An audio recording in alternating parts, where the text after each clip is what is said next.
Okay, welcome everyone. We are holding by Book of Leviticus Chapter 16. Again, want to welcome everyone. Holding by the Book of Leviticus Chapter 16. We're still in verse 2. And actually, hopefully, we're going to finish verse 2. So we spoke last week, this idea that the Torah tells me you're not allowed to come at all times to the sanctuary, right? What this verse tells us, it says Hashem spoke to Moshe, said to Moshe, speak to Aaron, your brother, and he may not come at all times from the sanctuary with the curtain in front of the cover that's upon the ark.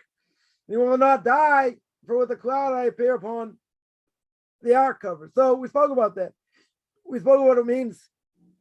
See, we're not coming in all times, and what it means, God's going to appear in the clouds, etc. So one other thing that I want to finish up from this verse, or maybe a couple of things, see how far it goes.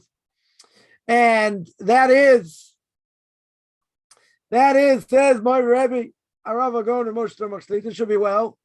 And he brings down in his commentary in Chumash, in Tam V'das, and he says like this. First of all, he brings down what Rashi says, right? One aspect of Rashi. The Rashi says that it's revealed in front of you that your presence, that a person, a Kohen, the high priest, let's say better, the high priest should not come whenever he wants. When is the high priest allowed to go into this area, right? Into the area where it's in the sanctuary, within the curtain, front of the cover, it's upon the ark, i.e. the Holy of Holies. That's where the Holy of Holies is. So when are you allowed to go? When's the high priest allowed to go in the Holy of Holies? We know the high priest is allowed to go in the Holy of Holies when? On Yom Kippur. That's the only time. So here, the Torah warns, as we've explained, the Torah warns, you don't have to go in whenever you want. Nadav and Avihu had this epiphany. They, had this spiritual experience. The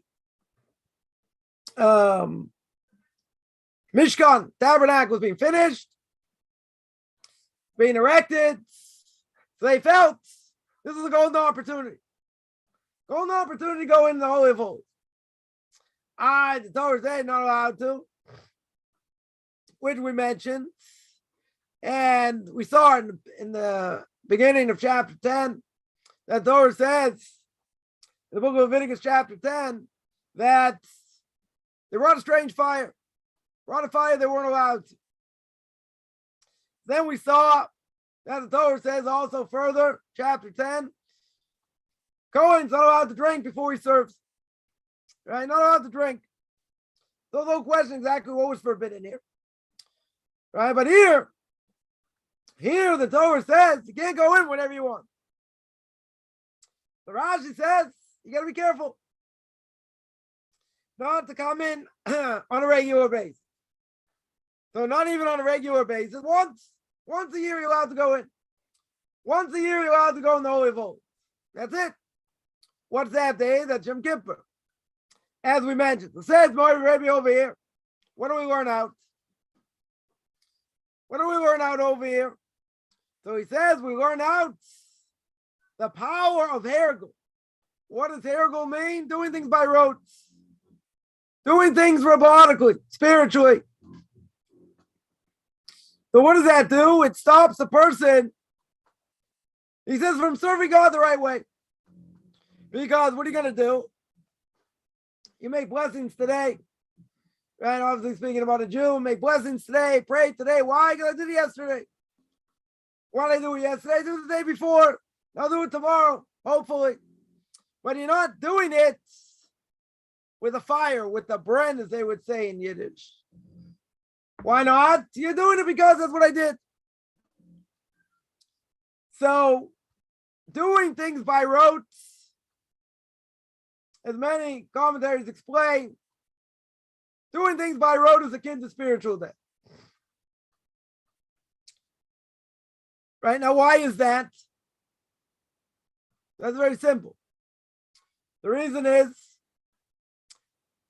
I'm doing it because I'm obligated to do it. I got to pray. Got to clean my house for Passover. Got to eat the matzah. A lot of things. A lot of obligations that we have to do. But if you don't learn about it, you don't understand it, you're doing it because God forbids, you don't want to fry in hell forever. Right? That is a deterrent. Lowest form of fear of heaven, in case anyone wants to know, that a person's keeping Torah mitzvahs only because they're afraid they're going to get punished. That's the lowest level. Highest level of fear of heaven, just throw this out there, is what we call yiras aromamus. What's yiras aromamus? It means fear of the awesomeness of God. Well, what does that mean? What does the awesomeness of God mean? It means I understand, at our level, the fact that he runs the world. The fact that he made galaxies. The fact that, he gives us food.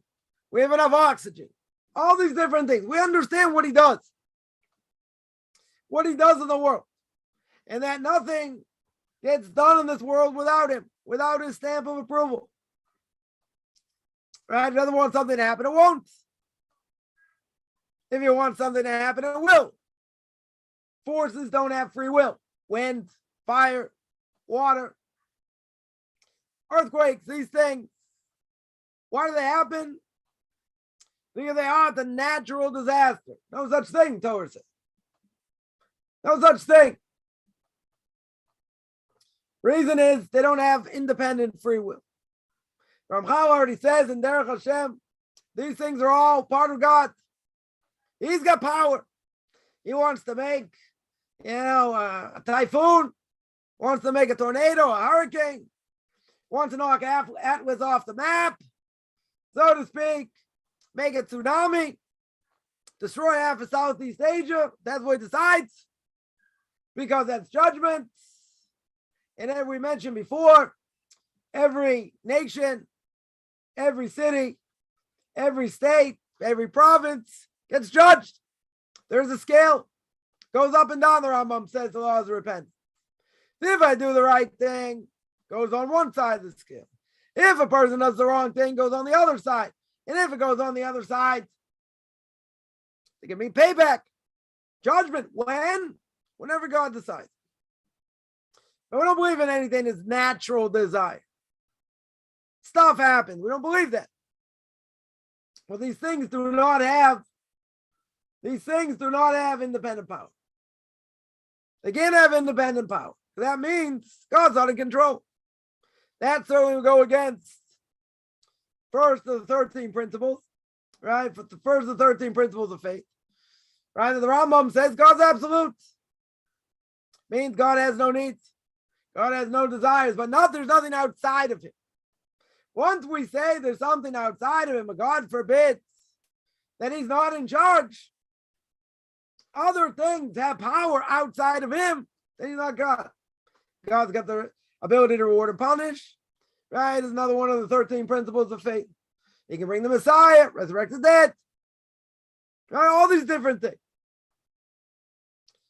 So a person has to work hard, and this is not an easy thing. Person has to work hard on a daily basis. Then I don't take anything I do for granted. Blessings, I don't take for granted. Shabbos, I don't take for granted. Holidays, prayer. Right? Prayer is something obviously needs always to be strengthened. Right? Not an easy thing, get in the mood to pray on a daily basis. Obviously, we're being tossed around and having difficulty. It's easier to pray, because we have no one else to depend on except God himself. But if things are going well, hopefully, things are going well, so we don't pray as well. Why not? We're not in dire straits. We feel okay, we're at a happy medium here. Things are moving along. So a person cannot get lulled into sleep. We can't do things here, as my Rebbe says, You cannot do things by rote. Because what does it do? It weakens the person and it stops him from being inspired. Now, someone could ask $1.5 million question, and that is, it's not easy in this day and age to live inspired. True. There are a lot of things holding us back. One of them, trials we go through, that holds us back. Makes life hard. Right? But my Rebbe here says that when a person does things by rote, it stops a person from being inspired. We say every day in the morning, Idu as Hashem b'simcha. We have an obligation to serve God with great joy. So a person will say, how can I serve God with great joy when this happened, that happened, the other thing happened? So the 15th of Nisan, comes 3 weeks, right? Less than 3 weeks. Passover's coming. God says, clean up your house. Clean up anywhere you have chametz, any leavened product. If you're not, you're over Torah prohibition. But, it's too hard. I don't like matzah so much. It's crunchy. Gives me a stomach ache. Drinking all that wine. Or grape juice or this or that. And what was God's answer be? He goes, I don't care. Shut up and eat the matzah. That's what you got to do. That's your obligation. Go by hook or by crook. Within, less than 3 weeks, got to be ready. We got to clean. And we got to clean ourselves. Spiritually. How's the person going to get into the holiday if they don't know what it's about? If they don't fathom what it's about? Get something out of it, maybe. Right, at a base level. But, while we're busy cleaning, doing quote unquote all the physical stuff, we're missing out. We're missing out on the spiritual stuff. And that's more important. Knowing why we're doing things. In my estimation, my humble opinion, whatever it's worth. More important than knowing what to do. Right? Why? Because knowing what to do is all about details. It's all about details, so you have to know. We have to know the details. Fine. You got to know what to do. Right? But even more important than knowing what to do is knowing why I'm doing it. Because then, before Shabbos or before a festival, someone's busy, they're ripping toilet paper, right before. So they want to understand, why am I doing this? What's the purpose? They have to see the bigger picture. And if we understand the bigger picture, you'll say it's still hard, right? People make the argument, still hard. Because I have this, I have that. All kinds of other things going on. But it doesn't matter. Because everything that we go through in this world, everything we see, potentially is a distraction. And God made it that way. As Ramchal says in Derech Hashem, God made it that way. The question is, what am I going to do? Am I going to be like everybody else? Get caught up in the everyday? Or am I going to use the everyday for what I need to use it for? And I'm going to focus on the spiritual. Because that's essentially what we have to do, which makes us very, very different than the Christians. Why? Very simple. According to them, everything's bad. This world is bad. It's evil. It's terrible. It's this. It's that. And we say, okay, we have an obligation to sanctify this world. Sanctify food. Sanctify my actions. Sanctify my thoughts. It takes work. It takes effort. If anyone who's come out of Christianity, paganism, or became an Orthodox Jew, didn't grow up as being an Orthodox Jew, we can never take anything for granted. Because we always know where we came from. We always know what our roots are. But at a certain point, when a person, let's say, gets a lot more comfortable, let's say they're in the process of conversion, a JIT, we'll make it easy. So somebody like that, they start going to synagogue, they start understanding the lingo, they learn how to pray, they get into keeping what they need to keep, they see how it's done, they go through the cycle or many cycles, the holidays and Shabbos and, and everything else. What can happen? Once the person gets accustomed to doing certain things, so it's not as fresh anymore. You're right. It might be a lot easier at the beginning. It's going to be a lot more difficult. One of the hardest things I always say is that a person go to synagogue. They have no idea what's going on. People stand, people sit, they bow, they this. Person doesn't understand the language, right? Which Hebrew is pretty important to learn. But a person can be totally lost, and it's going to take time. Could take quite a bit of time, to get used to. Probably one of the more frustrating things, potential converts have. Right? Even secular Jews. Because secular Jews, let's say they went to Hebrew school. Most kids, parents at least want to give them some level of Jewish education. Not all, but most. Most will do that. They'll fulfill their obligation. Kid will have a bar mitzvah. We always say more bar than mitzvah. And what are they going to do after that? That's it. Their Jewish education's done. So what do they learn? They learn to drop about the holidays. And what's the most important thing they learn? How to read Hebrew. They learn how to read Hebrew. They don't understand a word, but they learn how to read Hebrew. Why? How are you going to learn how to pray if you don't know Hebrew? So even in a conservative synagogue, a lot of prayers are in Hebrew. Right? Many in English also. In the Reform, you don't have to worry about Hebrew. Doesn't matter. Point is, someone's going to get called to the Torah. And usually by the bar mitzvah, let's say by the bar mitzvah, really, the bar mitzvah boy is going to read from the Torah. He has to know how to read.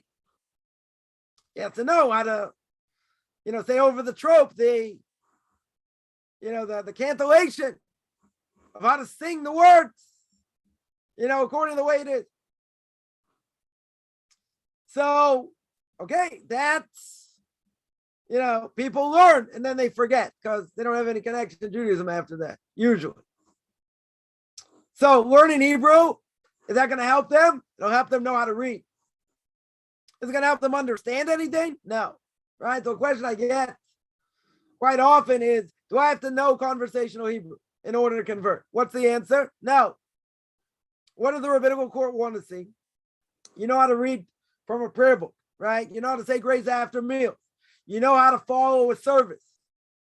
That's what they want to see, right? They don't feel that, your Hebrew's up to speed or they can't follow a service. They won't convert you. They want you to get to a certain point, right? Now, doing so opens up all kinds of different gates. First of all, you go to any synagogue, right? Any Orthodox synagogue, anywhere in the world, you'll be able to open up a prayer book, know how to follow, right? In most cases. That's a huge thing, right? And one of the reasons that we go back to prayer in Hebrew, person has to say it in English, they're allowed to, or any language they understand. But obviously it's better to say in Hebrew, right? If possible. But the point is that you go anywhere in the world, you'll be able to follow a service, should be able to follow a service, right? If you know how to follow a service anyway, so that shouldn't be a problem, right? The problem is it takes time, right? That definitely takes time. So I think the only thing more frustrating than that is actually getting to a Jewish community. That's, a person got a job and they can't move and housing and this. I think that's probably the single greatest problem, is getting to a community. But saying even someone who grew up Jewish, I remember when I wanted to learn more and understand, when I was younger, and understand the prayers, etc. A cantor once told me, he says, why don't you just look at the English? This is before Art Scroll. Right? So just look at the English. The thous and the thises and this. You're a 14-year-old kid. What are you going to get from that? All right, something like that. You need someone to explain it to you. You can't just, you get something, maybe, out of reading it. Right? But if you don't have someone explain it to you, it's like Chinese in different ways. So someone says, you want to learn more? It's just, reminds me. That you want to learn more, you want to understand more. So read the translation. They're really going to help. Talk about ministering angels. talking about all kinds of other things, that we say, when we pray. We're not going to relate to it.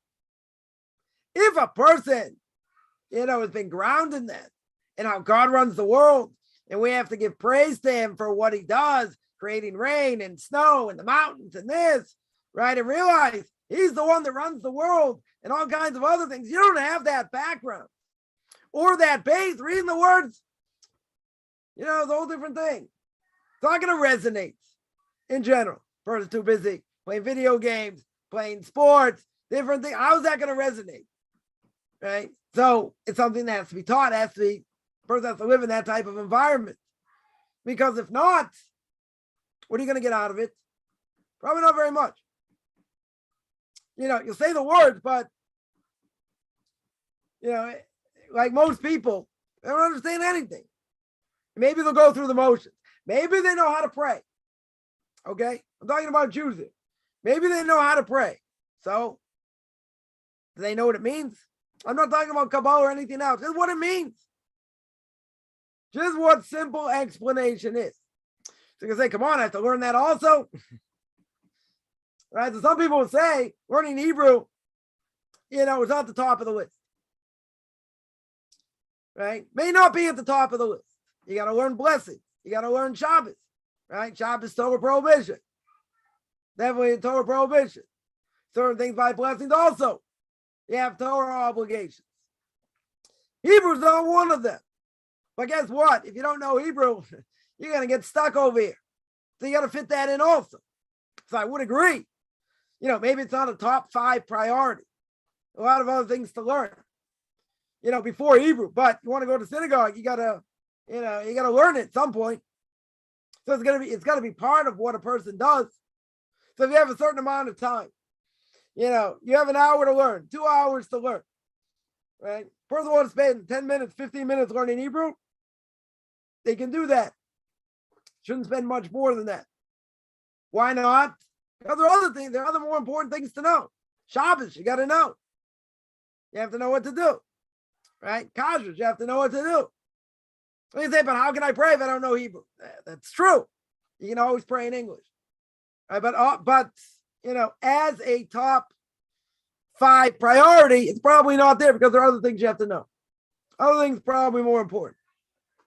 Now, that being said, it's a frustrating thing. Why? Because for a Jew or for a non-Jew or a JIT, it doesn't matter. You come to synagogue, you want to draw closer to God, you don't know what's going on. You have no idea. And why we do it this way? Why not that way? Prayer is complex. And why do we say the same prayers over and over again? Get that question a lot also. Why should that be? So my answer is, and not everyone likes this answer, but I still think it's a good answer. And that is who instituted prayer? Many people that instituted prayer are what we call the Anshe Knesset HaGadol. The men of the Great Assembly. Who were part of the men of the Great Assembly? Not only great rabbis, prophets. Ezra was there, part of it. Other prophets. They were part of the men of the Great Assembly. So Kaufman's answer would be that if they're telling me, let me mention one other thing. The men of the Great Assembly had the ability to bring people back from the dead, but couldn't do it because generation wasn't worthy. So they have that kind of power. They have that kind of knowledge. Now, if they're going to tell me, I have to say this, and then after this, I say that, and that, and they go through the whole order, again, you have to understand why. You have to get some sort of idea why, and understand what you're saying, etc., at a simple level. But if they're going to tell me do X, Y, or Z, to me, that's not going to be a question. They're going to say, well, you're oversimplifying things. Maybe. Right? I'm not someone who's so complex. Right? I don't need the greatest explanations to get up and pray. I don't, other people may need that. Right? But what's the simple answer I would say? Simple answer is look at the power that they had. Look at the knowledge that they had. Look what they could do. If they're going to tell me I have to say this and this is the order, I am not going to complain. Does that mean I can't say any prayer I want? No. Person can always say whatever prayer they want. But there's fixed prayer. right? There are things I have to say on a constant basis. On a daily basis, I say different things on Shabbos, different things on festivals. I add things, I take out things, right? According to what I have to do. But if they're the ones telling me this is what I have to do, and they could bring the dead back, or they have the power, the potential to bring the dead back, I'm not going to argue with them. Other people may want to argue and say, come on, I want to do it this way. I want to do it that way.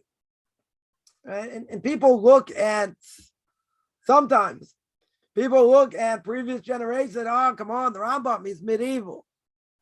This one, they lived in the Dark Ages, this, that. We have no idea who these people were.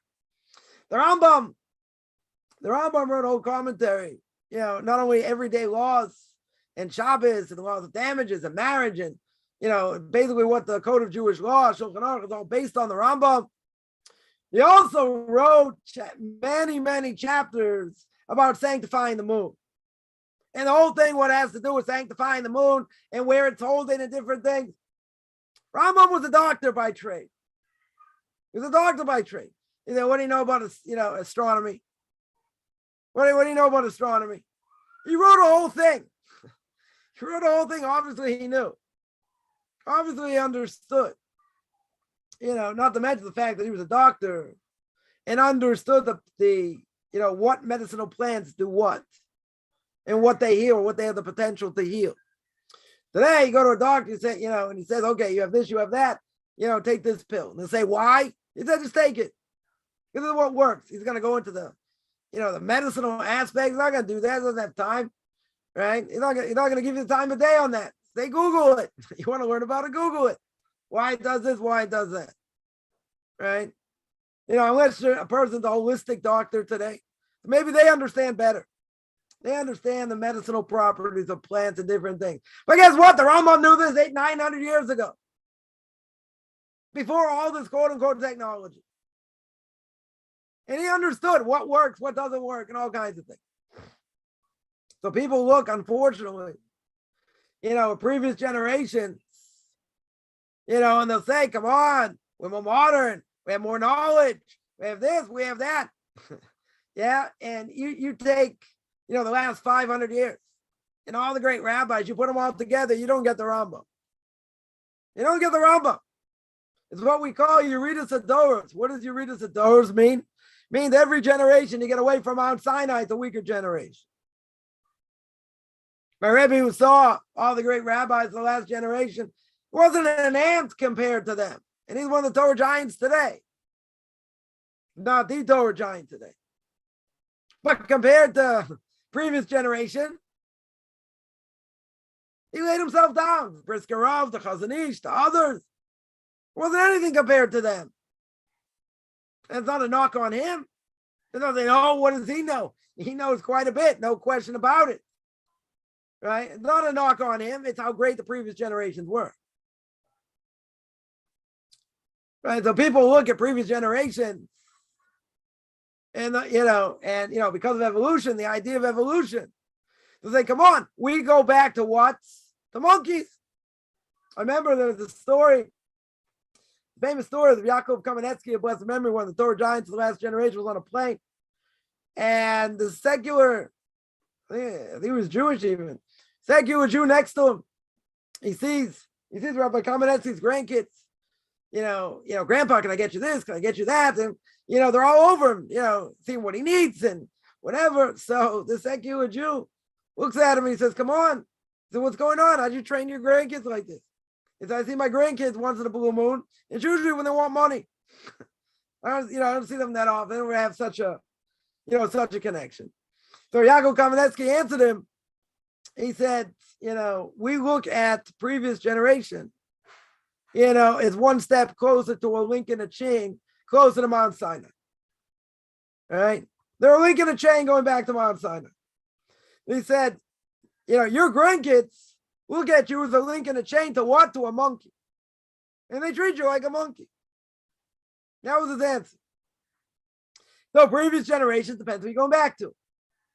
If we can't imagine like who the Brisker Rav was, who the Chazon Ish was, right? And that was a previous generation. Imagine, going back to Rabbi Kiva Eger, the Chasam Sofer, to the Vilna Gaon, or going back to the Beis Yosef, Rabbi Yosef Karo, of blessed memory, who wrote the Shulchan Aruch, Code of Jewish Law, right? Go back to, the earlier comment that we can't imagine. Can't imagine how great these people were. But people today, very shallow. They think, oh, what do these people know? What do they really know? Their head was in the books. Yeah, they knew a heck of a lot. They knew a heck of a lot. They're much more than just what's in the books. Yeah, knew about science, knew about other things, all through Torah, without reading secular books. How? Because God gave it to them on a planet. There were unique people that knew things about medicine that without even reading a book. Famous stories, mention one story. Famous story, the Chazon Ish, Rav Avin Shai Akaro, the blessed memory. So someone came to him, a student of his came to him, and he had a tumor, he had a brain tumor.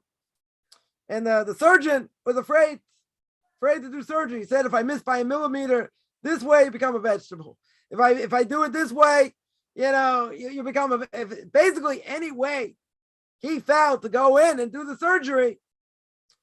Guy might survive the surgery, right? But he's not going to function very well. Right? He's basically going to be a vegetable.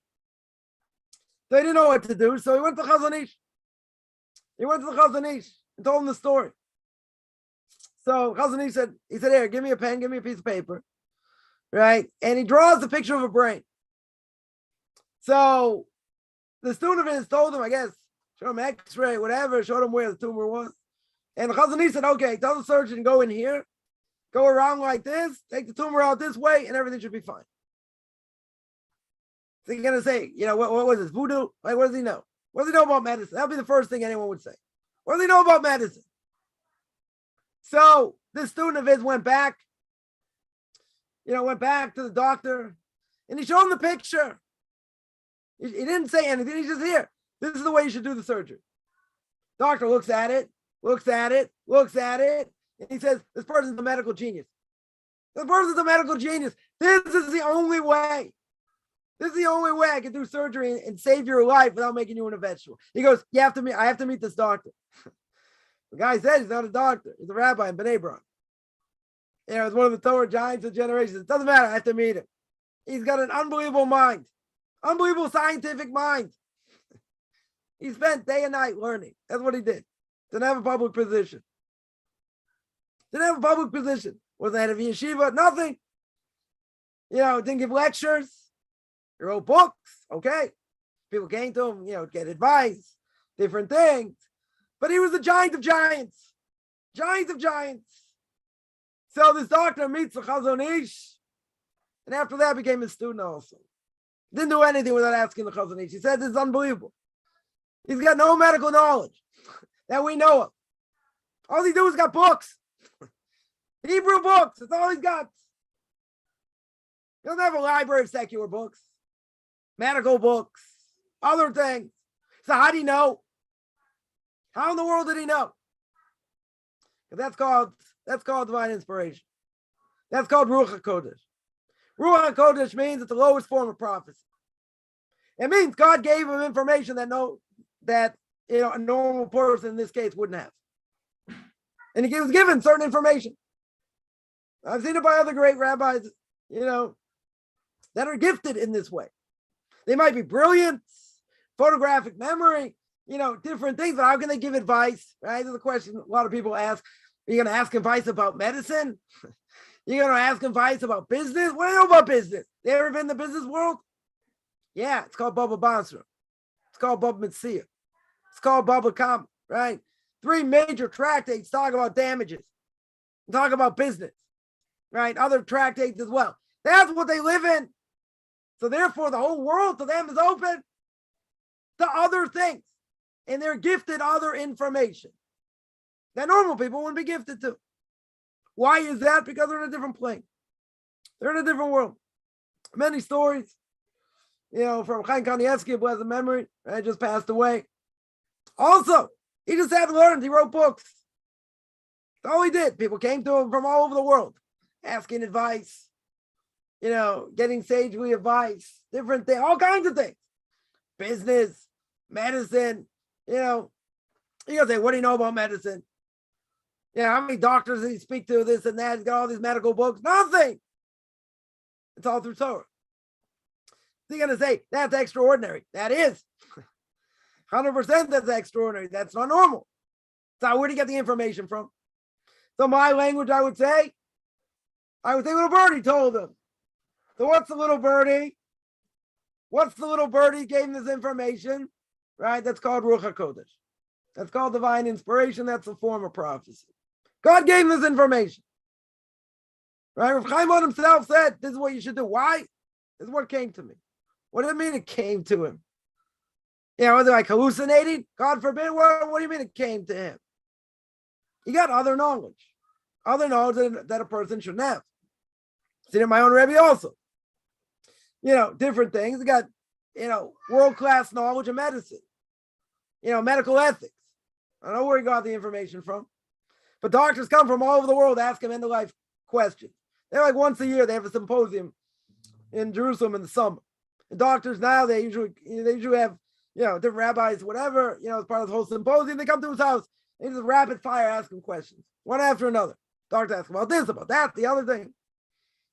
And he's got what to say on everything.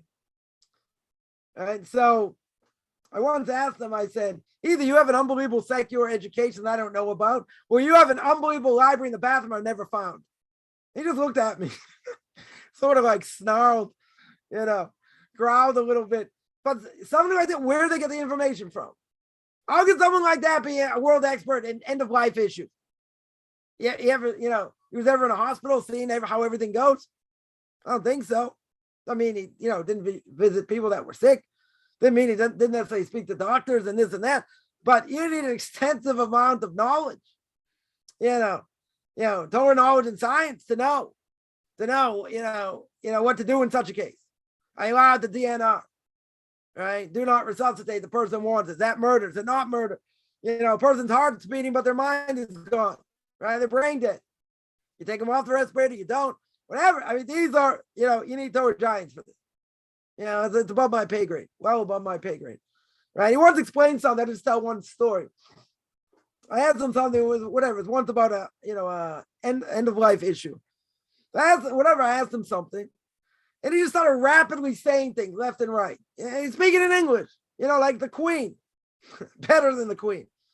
And like within 15 seconds, he goes, I don't understand. I said, you're not following? So I'm speaking your language, English.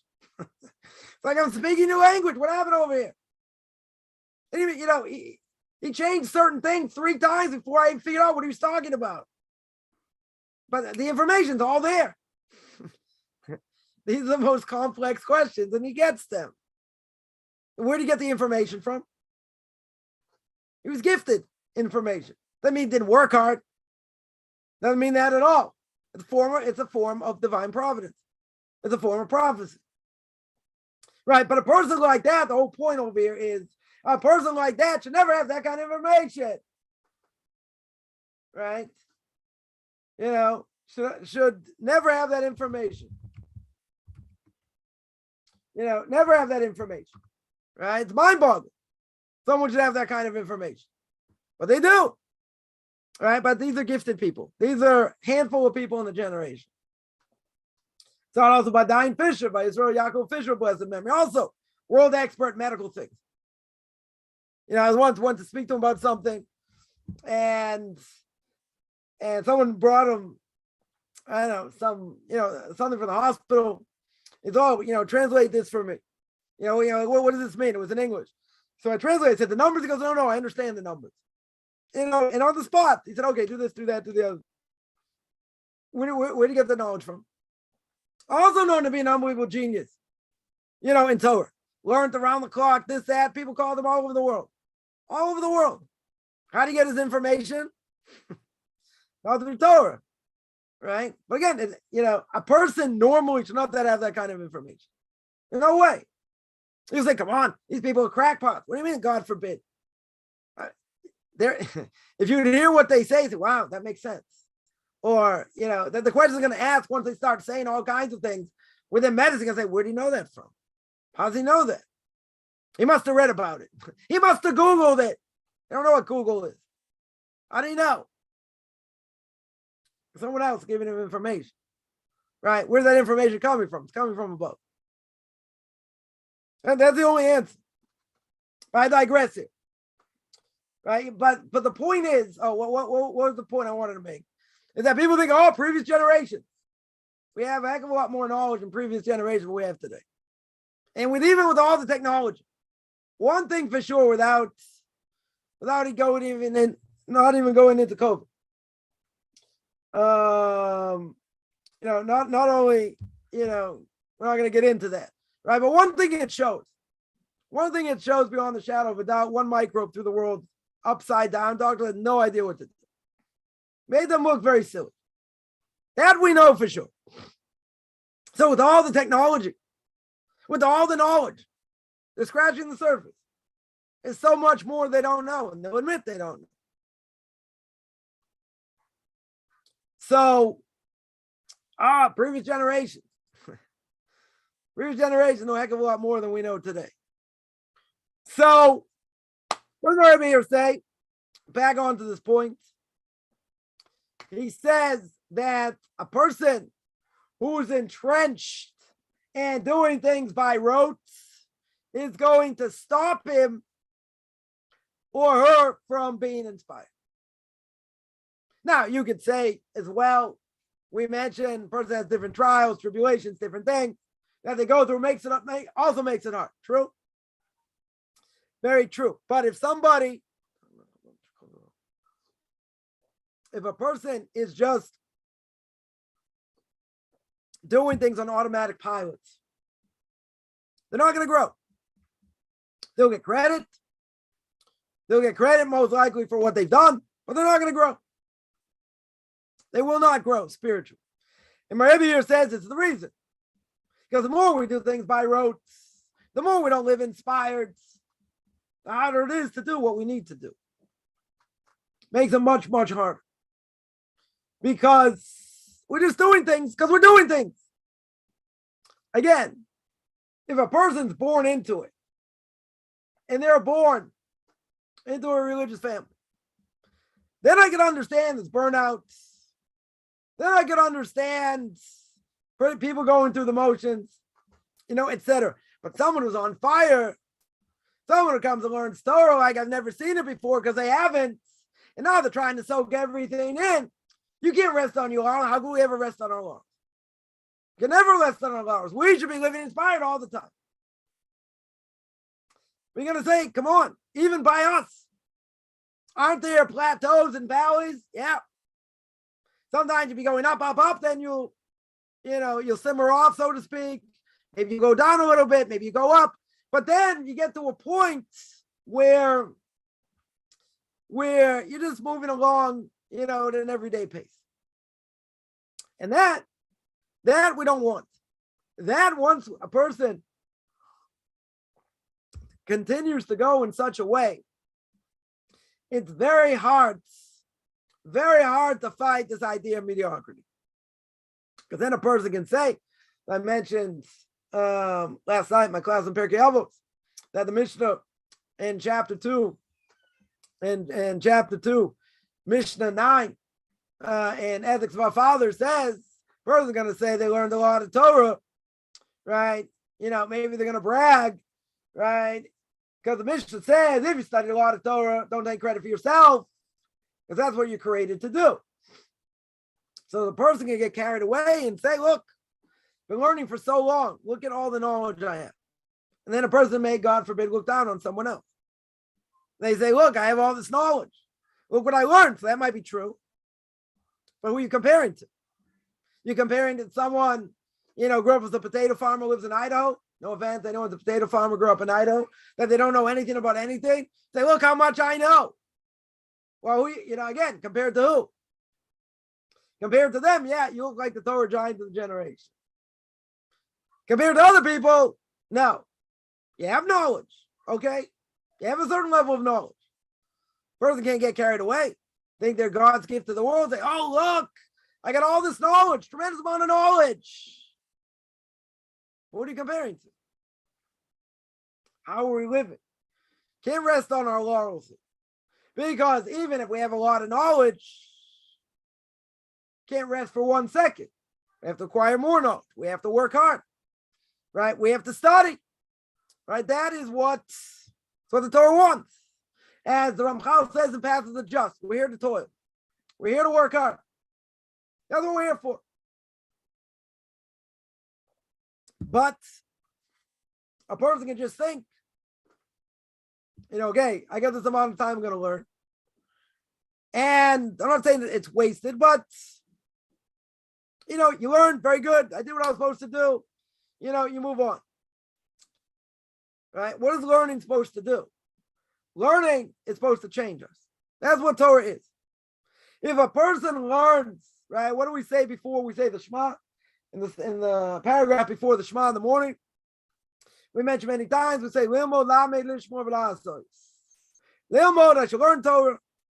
The Lamed, if I have the ability to teach or teach myself what to do. Lishmor, I have to guard it.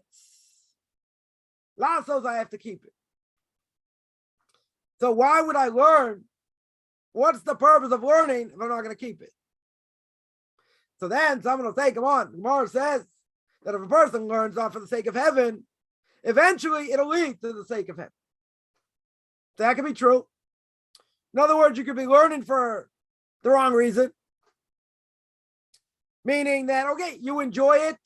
It's there for mental gymnastics. So you say, if it's there for mental gymnastics, and that's the only reason why you're learning, so is that really called learning or not? But besides that, if a person learns like that, isn't at some point, won't that learning affect them? Isn't that what Torah does? It should affect them in a positive way.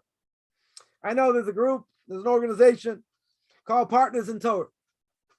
That they have Orthodox Jews, men, women, learn with secular Jews, half an hour a week, an hour a week, something like that. So, the question that they get a lot is, well, what should I teach? What should we learn? So they try and match up people, that have similar strengths. Someone's more philosophical, learn with someone like that, or, whatever the case is. But what's the bottom line? The bottom line is you can learn anything because the Torah sells itself. You don't have to say, I'll learn this and I'll convince them of that. And nothing to do with that. You say, this will lead to bigger issues. We'll speak philosophically. I'll answer all their questions. They may not have all these questions. And even if they do, that doesn't matter. You learn whatever you learn. They want to learn Chumash, you learn Chumash. They want to learn Muster, you learn Muster, ethics, other things. Whatever person feels comfortable giving over. But the Torah itself, I have to worry. What's going to be. Maybe, people worry. Maybe the person's going to ask me something I don't know. And what happens if that's the case? So I say, good question. Not sure. I'll get back to you. I'll look it up. See what the answer is. So that's an honest answer than giving what we call a klutz answer, an answer that, we're not sure. All right. So that just shows we don't know everything. Okay, but a person say, what's going to be? They're going to ask me a question I don't know. Most people don't realize how much knowledge they really have. That's one thing. And even if they ask you something you don't know, plenty of things we don't know. And they'll respect that. They'll say, okay, he doesn't know, he's got to look it up. Fine. It's not like everyone's a world-class scholar over here. But at the same time, whenever a person learns, the Torah should sell itself. Torah doesn't need me to embellish it, this, that. Torah will sell itself. So a person will learn, whatever they learn and get inspired that way. If a person, let's say, has negative intention, they're just doing it because of mental gymnastics. Now, does that mean they're never going to get inspired? Right? Does that mean they'll never get to Lishma for the sake of learning, for the sake of heaven? Depends. The Gemara makes a statement. And the statement is, even if a person doesn't learn for the sake of heaven, it'll lead him to the sake of heaven.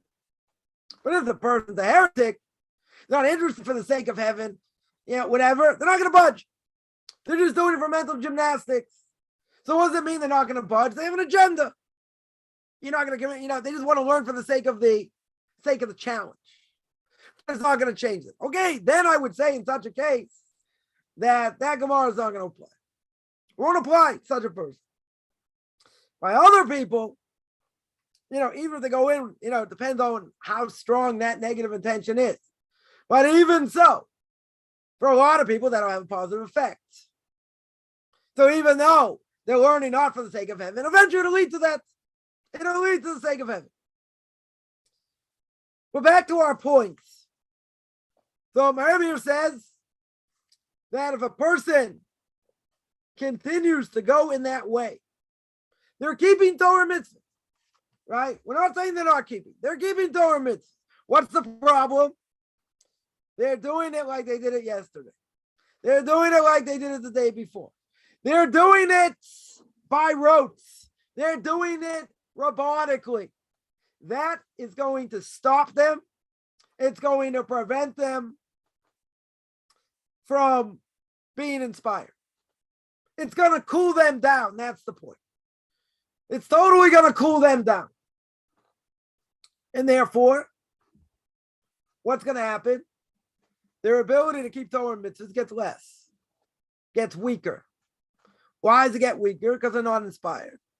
And they're doing things because maybe they're afraid, right? They're going to fry in hell forever. So they're keeping it and they're doing it at a minimal level. Now the question is, how much or how long are they going to keep doing this? Right? Say, well, there's a deterrent over here. The deterrent is I don't want to pay the next one. That's a pretty good deterrent in some ways. But if a person just gets fed up and something happens, they say, I don't care about the next world anymore. I want to do what I want to do. So they are hanging on by a thread. They're hanging on by a thread. A person's not going to keep this up for long. Right? It could be kept up for years. They could just go through the motion. For the sake of their spouse, sake of their kids or whatever. But deep down, and this is fortunately becoming a phenomenon today, is that deep down they're empty. They're just going through the motions because it doesn't speak to them. And then I heard someone say, you got Orthodox Jews looking for spirituality and higher levels of spirituality in different things. Different things that certainly could be idolatry, maybe sorcery, maybe other things that 100% forbidden. And they're not getting it in classic sources, classic Jewish sources. Now that is a problem. That is a definite problem. Now, if this is true, then, people should be studying other things as well. I'm not talking about sorcery and that type of stuff, but, other texts, maybe they should learn Chassidus. Maybe they should learn Derech Hashem, learn other philosophical works, maybe, Talmud Devorah, what we call Kabbalah lights, something that's going to give them a boost, of their Judaism. But God forbid, they should be looking elsewhere. Because everything should really be in Torah. But what do some people feel? And again, I'm sure by JITs, they could probably feel this also, even after conversion, is that, it's kind of dry. Torah can be dry. A person learns what's the most important thing, certainly for a guy to learn Gemara. And it can be very perplexing. It can be very, for some people, not only hard, not inspiring, even though that's where all of Jewish law comes from. That's the source. So for some people, it's hard. Maybe for a lot of people, it's hard. ArtScroll made it a lot easier today. Right? But, to tap in and to really enjoy, to get something, feel really good, it's hard. It takes effort. So they say, people used to say to me years ago, they would say, you just sit and learn all day. Well, you want to try it 8-10 hours a day? Break your brains?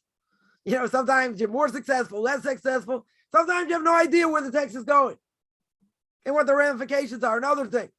But you have to know what to do. But, how do we gauge? That's the question I got last week. How do we know who's the Torah giant, who's not? We gauge by what they know, what they've done. Also, probably what they've written, right? What they've written as well. So someone will say, come on, that's all you do all day? Pretty taxing. They say we only maximize 3% of our brain. And after a person learns, the Gemara says, makes your brain tired. Makes you tired. It does. Because it's taxing on the brain. You got to think. As we tried to show throughout all these classes, you can't read the Torah like you're reading a history book, like you're reading a newspaper. You got to think, what does it say? First of all, what does it say? Second of all, why does it say what it says? Third of all, are there other places it doesn't say like this? Right? You break it down, and then it gets more complex.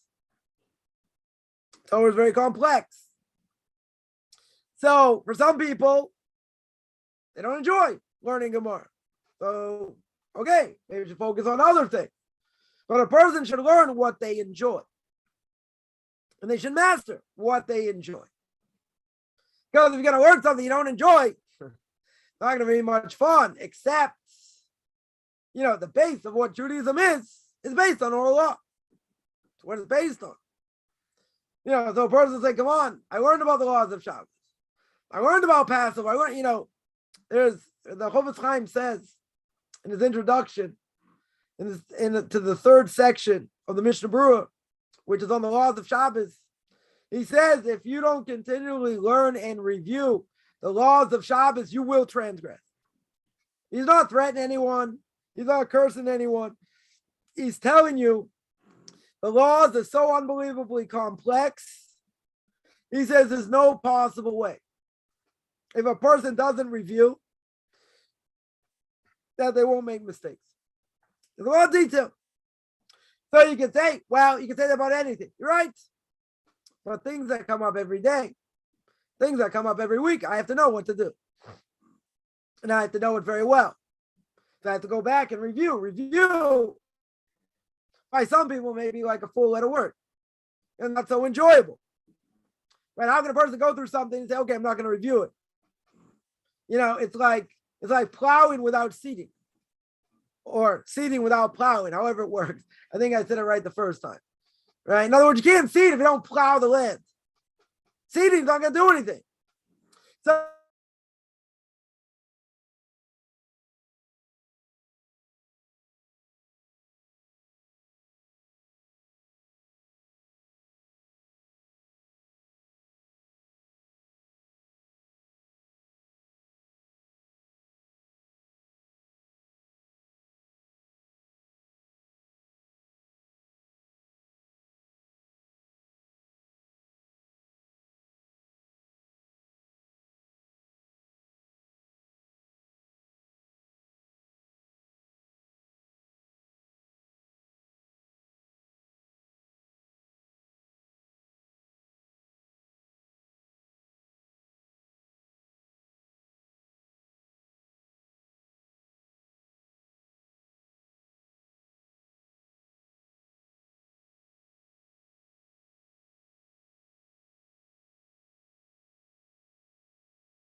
so as I mentioned before, or before I get cut off here, that is that when a person learns, when a person learns and they don't review, right? If they don't review what happens,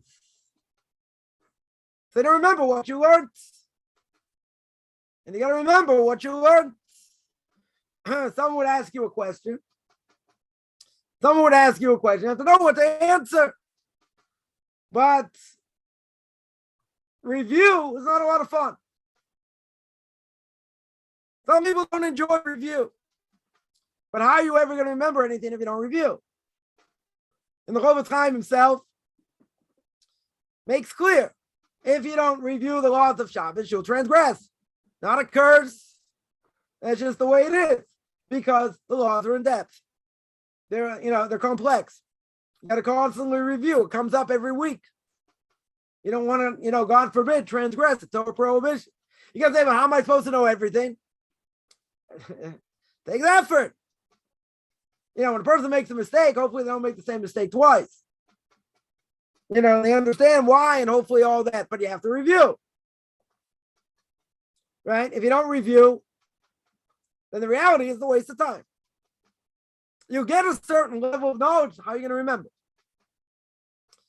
The rabbis of the Gemara, what they do, many of them reviewed everything they learned every 30 days. It's a lot to review. Well, that means they knew it cold. They were able to transmit it to their students, to the next generation. How are they able to do that? Because they constantly reviewed. Now, someone's going to say, come on, that's about learning. That only applies to men. Doesn't apply to men. Applies to women as well. Plenty of things women have to know. Plenty of things. Shabbos, festivals. They have to know what to do. Lashon Hara, kashrus. They're in charge of the house. They have to know what to do. They have to know what a question is or not in their house. So you can't say, well, that's only for the men. Women also have to learn. Right? They have the same obligation to learn as men. True. But they also have an obligation here for things that apply to them and what they have to know. So, living inspired doesn't just mean by prayer. Living inspired is everything I do. Everything. Blessings, Shabbos, festivals, going through the whole thing on a daily basis. Now, a person can get up, they can feel crummy, let's say not physically, physically they feel okay. They're just, I don't know, they get in the ruts, they hear bad news, other things. So you're going to say, but it's much harder when something like that happens. True. But during the day, what happens? So we have mood swings up and down the whole day. I think one of my rabbis who's to be a psychologist also, I think he said like 70 mood swings in an hour.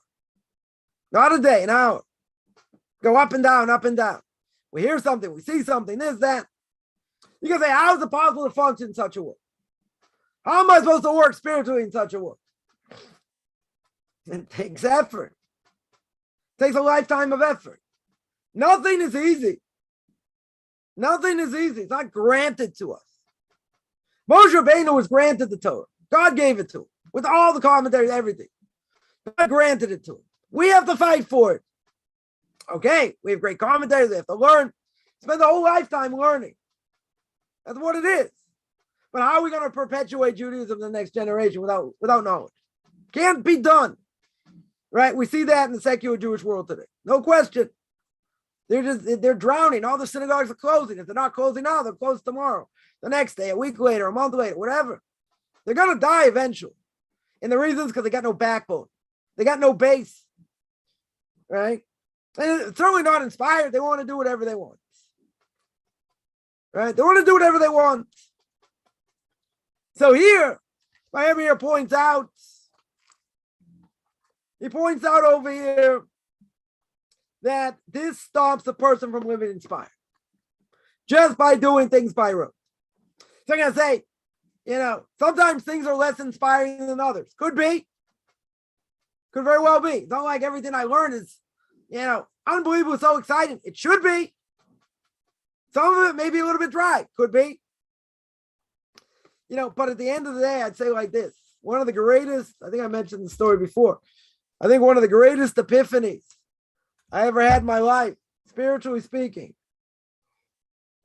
wasn't going to the Western Wall.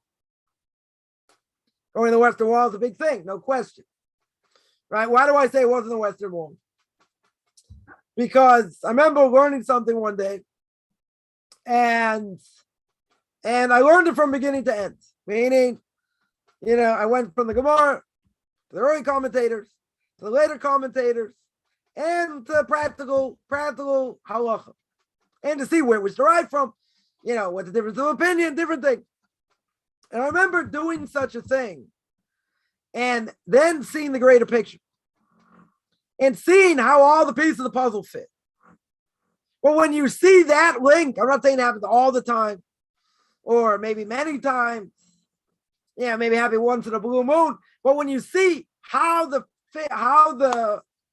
pieces fit in the puzzle, it's a whole different thing. Because then you see God's greatness. Think of it, but you don't see God. Someone asked the Kotzker Rebbe of blessed memory. They said, "Where's God? Where's God? I can see him." He says, "Of course you can see him. You got to place him in your heart. Wherever you place him in your heart, that's where he is."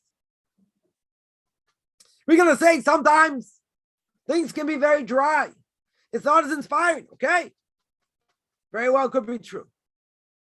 But who's that lack on? Is that a lack in Torah itself, or is that a lack in me? Most likely it's a lack in us. That's what it is.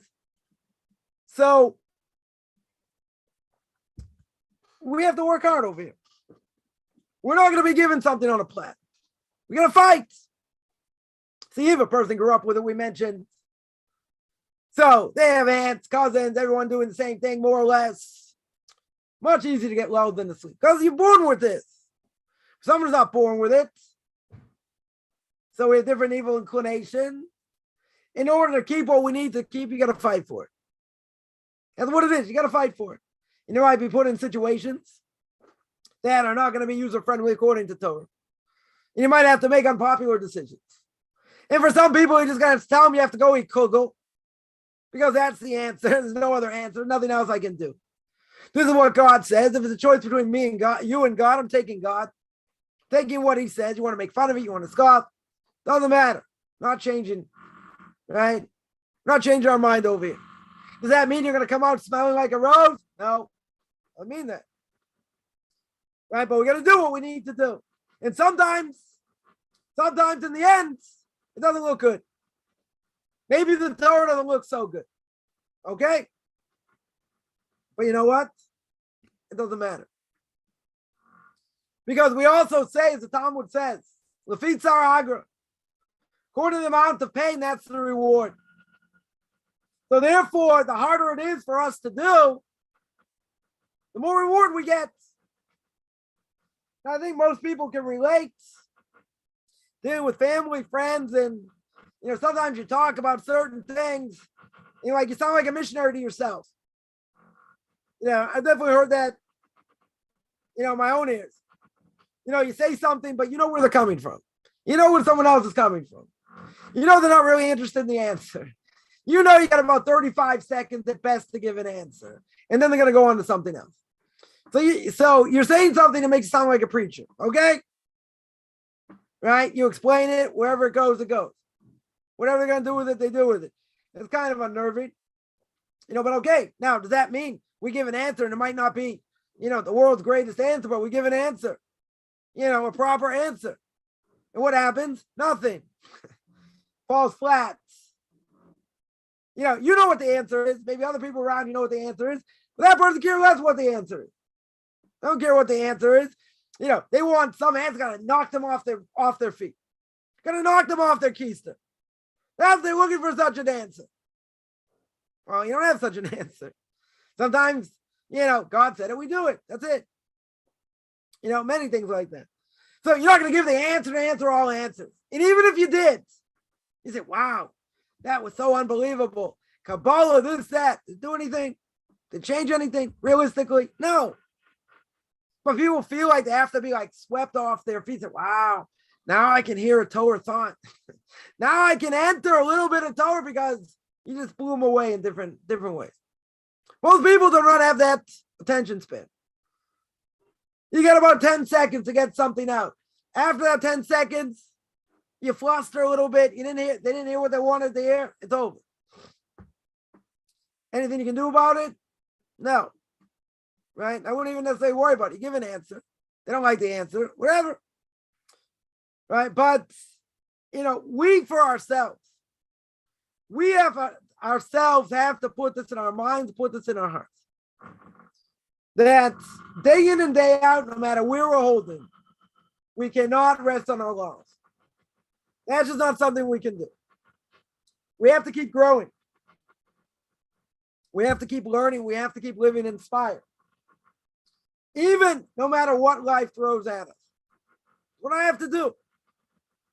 My Rebbe here says, echoed by others as well, if you do this on a regular basis, i.e., what you're doing is things by rote, you will be prevented from growing spiritually. That's what it'll do. It'll cool you down. So then my Rebbe says, even someone as holy as Aaron HaKohen, right, it was forbidden for him to come anytime he wanted into the Holy of Holies.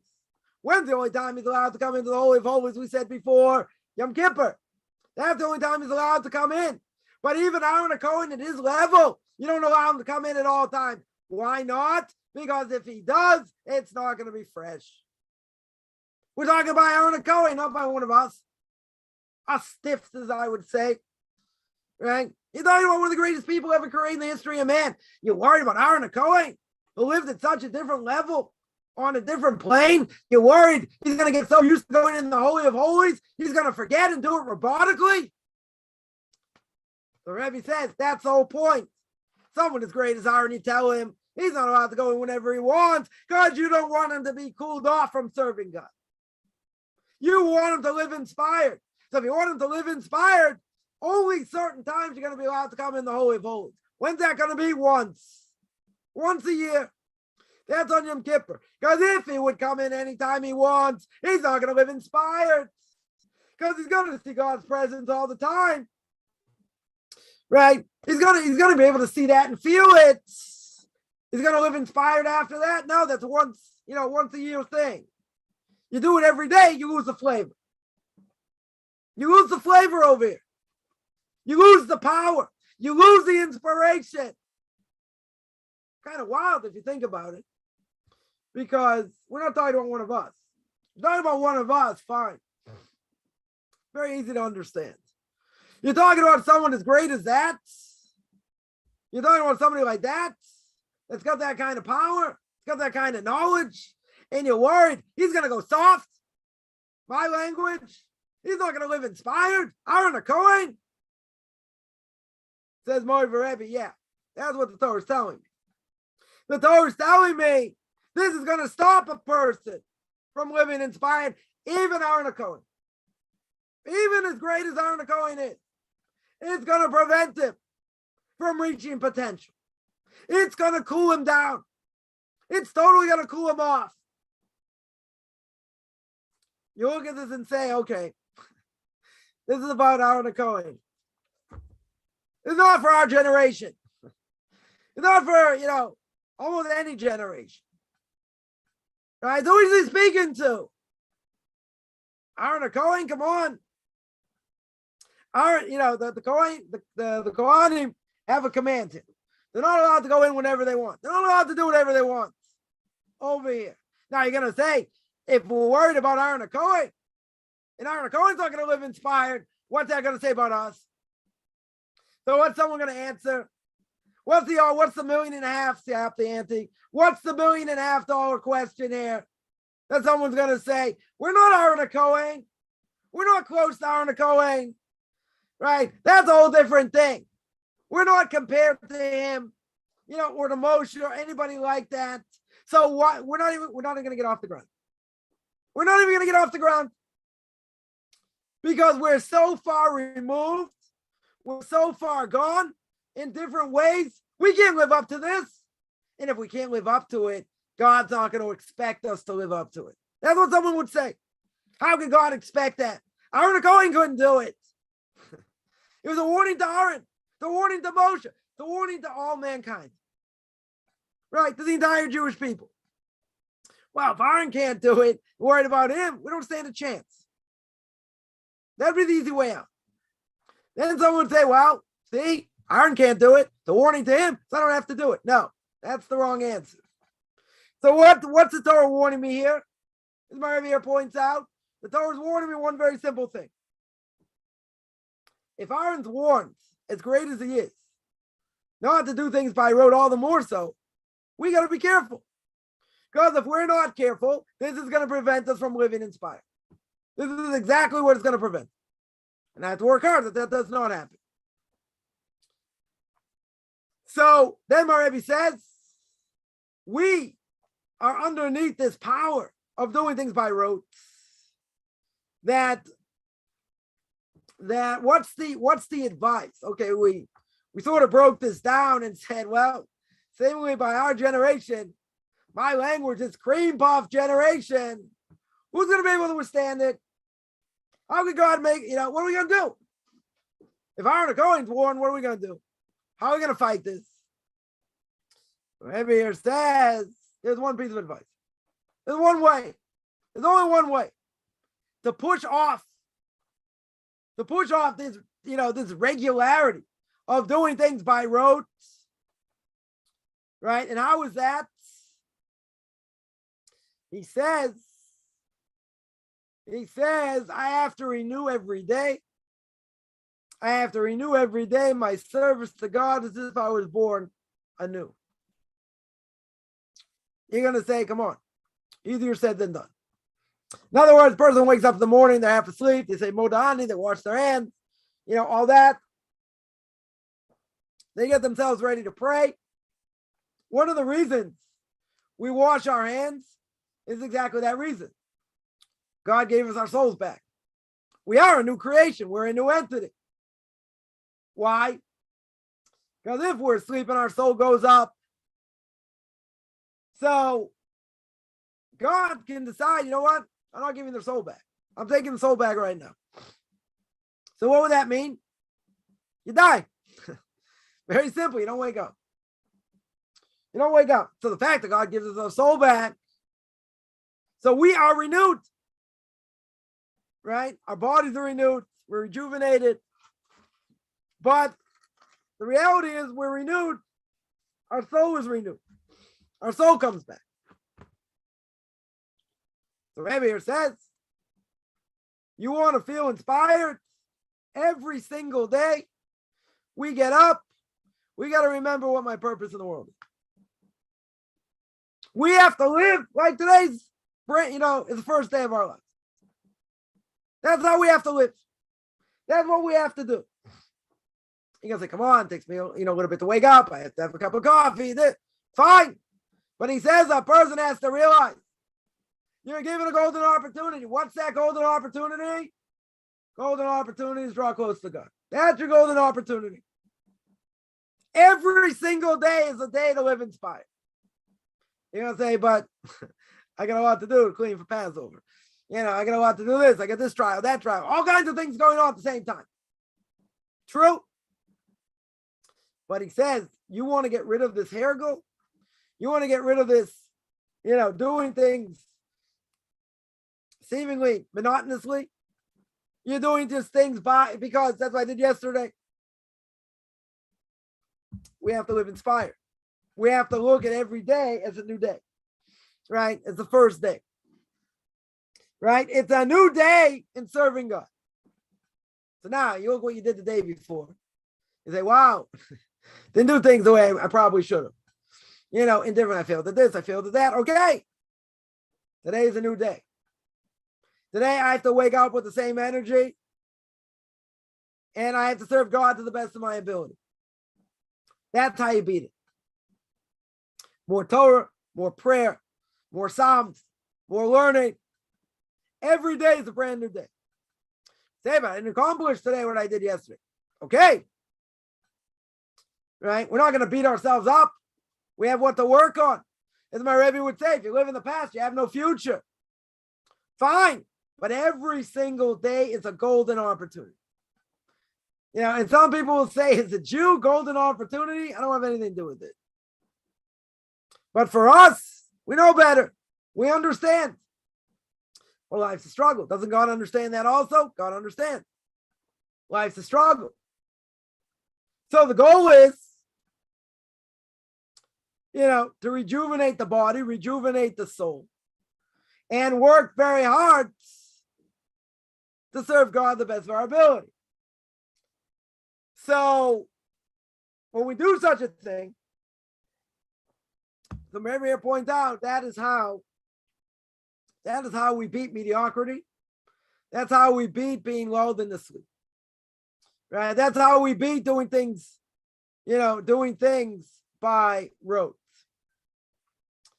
Yeah, someone asks, is sleep and waking up a foreshadowing of death and resurrection? Interesting question. Sleep is a form of death. That is definitely true. Right? That is definitely true because we're not conscious. We're definitely not conscious. Would waking up, would I say is resurrection? I don't know if exactly I'd say it's resurrection. Right? I would say it's renewal. Right? If you mean renewal, not in the necessarily messianic context of resurrection, which will come afterwards, after the Messiah comes. Right? And seemingly before Olam Haba, before the next world would start, whoever has the ability to get up, so to speak. I guess in a certain way you could look at it like resurrection, but I wouldn't necessarily call it that. I would probably call it more like renewal, right? It's taking something and yeah, you're right. It's like bringing something dead back to life. That's true. Sleep is akin to death in certain ways. Is it? I mean, obviously it would be death. You don't wake up, right? Is it similar to death? In certain ways it is. Very true. That is definitely true. So waking up, I would call it renewal. I wouldn't necessarily call it resurrection, but it could be. If we're going to say it's similar to death, then it could be. It's somewhat similar to resurrection. I think in the context you mean, it could be. Not in the normal context we'd say, resurrection, but yeah, could be in a similar way. To me, it's like well, I guess you could call it the same thing. It's like being reborn. It's like being born again. Right? That's really what the comparison is. Right? That's what he's saying over here. He's saying you renew each day as if you were born anew. So a person can say resurrection is like being born anew. Because you're coming from death. True? That is true. Again, I wouldn't say it's exactly the same thing, but it's comparable. It is comparable because you looked at as a new entity. And when and at that time, whenever that's going to be, on that great day, as the prophets tell us, so whoever merits to get up at resurrection will get up. So, but it's renewal, it's coming back from death. Sleep is akin to death. Right, in a number of ways. But yeah, it's not a bad comparison. Right? I wouldn't necessarily call it that, but it doesn't matter. Whatever, it's similar enough. Similar enough, we could say that. But that's what my Rebbe is saying. When a person wakes up in the morning, doesn't matter, you're groggy, you're tired, whatever it is, when you wake up, we should be whistling Dixie. I don't know how to do that. Or do the moonwalk. I don't think anyone's doing the moonwalk either. Right? But what are we doing? We're thankful, tremendously thankful. We're in this path. I can do what God wants me to do. To the best of my ability. Does it mean I always do the right thing? No. I mean I'm perfect? No. But we have to strive. We have to work. Every day is a golden opportunity. If I blew it yesterday, today's a new day. Unless God's asked me and you die. But, today's a new day. We have a golden opportunity. We have to make the most of that opportunity. Otherwise, it gets wasted. Right? It can totally get wasted. But we can get into a rut. Evil inclination can make us feel bad. Right? The evil inclination can beat us down. Can make us feel like a piece of dirt. Come on, you really want to change. You're the same person you were yesterday, the day before, even the day after Yom Kippur. Evil inclination, very good, making us feel worthless. Say, come on, you want to make blessings. You don't even know how to read Hebrew. You can't even follow a service. You don't think you're going to convert? Ha! Right? Evil inclination have a field day, especially if a person is a perfectionist. And now you're up against certain things that it's really hard. it's very, very hard. And you fail at this, and you made a mistake that way, and in other ways. And I said something I shouldn't have said, commented, Lashon Hara. The evil inclination, very good at what he does. Doesn't need me pat him on the back. He's very good at what he does. And we have to take the evil inclination, kick him in the head. Right? That's what we have to do. We have to say, listen, you're right. Made a mistake. Shouldn't have done it. We're a work in progress. I need to work harder. Different things. But the evil inclination can get us to be in a rut. Could be for a couple hours. Could be for a couple of days. Depends what we've done. And can make us feel in a certain way, I'm inadequate. I'll never measure up. Right? I could never measure up. That could be true. Maybe we never measure up. Could be we never measure up. But so what? I still need to do what I need to do.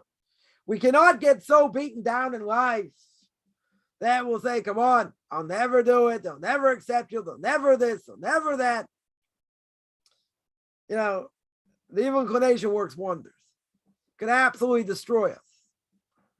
And if that happens, God says, I didn't tell you to get destroyed over here. You took it too far. I let the evil inclination do what he wanted. Right? I let him do what he did over here. You did X, Y, and Z. But he beat me down. He made me feel worthless, useless. I'm never going to get it right. No one's ever going to accept me. Community's not going to accept me. There's all kinds of things. And they can all be true. They can all be true. But a person has to realize we're all work in progress. So we have to work hard. And we have to strive. And we have to overcome our evil inclination. No one says it's going to be easy. Not going to be easy by any stretch. At the same time, I have to look at everyday life, as an opportunity. It doesn't matter what I did the day before. Doesn't matter what I did the day before that. We may think, how could God ever accept my repentance? I did this, that, and the other thing. Good question, but he does. As long as the person doesn't do something on purpose and then say, I'm going to repent. That doesn't work. That, certainly for a Jew, there is no repentance. Because you're doing something on purpose and say, I'm going to repent. God's going to say, wow, that repentance ain't worth spit to me. Not worth anything. Because here you're spitting in my face. You're going to do something on purpose and say, you know what, I'm going to repent afterwards. Doesn't mean you can't repent. You just, in that way, repentance is not going to go too far. You have to repent. There's no question for what you did. But if a person does what they do based on that premise, then God's going to say, your repentance, come on. You're playing games over here. In games, God will say, I don't need to play. You do something so bad, whatever it is, and you don't care. And then you're going to say, I'm going to repent. Come on. But each day is an opportunity. And if a person makes a commitment, I'll say like this, because I've seen it more often than not. Person having a difficult time in whatever it is. Whatever it might be livelihood, might be health, might be different things. And a person takes on a commitment. And they say, God, I'm in this situation. The only way I'm going to get out of the situation is you're going to take me out of it. But you see, I'm going to make a condition. Right? And we do this. I mean, not everybody, but people may do this. And they'll say, God, you grant me this, I'm going to grant you this. In other words, I'm going to lay myself down here, and I'm going to do the best of my ability to hold by X, Y, and Z. And if I hold by X, Y, and Z, and I work hard, I want you to take X, Y, and Z off of me. So now, God can say, okay, go ahead, try it. He can say, let's see. Let's see if you uphold your end of the bargain. God can say, let's see how far it goes. Maybe I'll squeeze you some more. Let me see. Let me see the self-sacrifice. You show me the self-sacrifice, I'll answer you over here. But I have to see it. Can't just say it. Got to do it. I know people in different situations where they gave up a lot of self-sacrifice and suffered through the self-sacrifice in many, many different ways. And what happens? They went through a tremendous amount of suffering, but God opened unbelievable amounts of doors. Unbelievable amounts of doors. Physically, spiritually. It was unbelievable. You know, we were talking 8 months. Let's say 8 months. You know, somebody did something, whatever. A lot of self-sacrifice. Heavens opened up like you can't imagine. In so many different ways. What changed? Why did God, answer their prayers now more than any other time? Because this person laid himself on the line. They laid themselves on the line.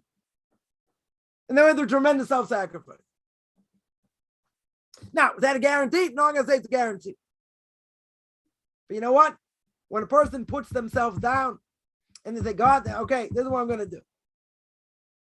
And it's going to be something hard for them, not going to be something easy.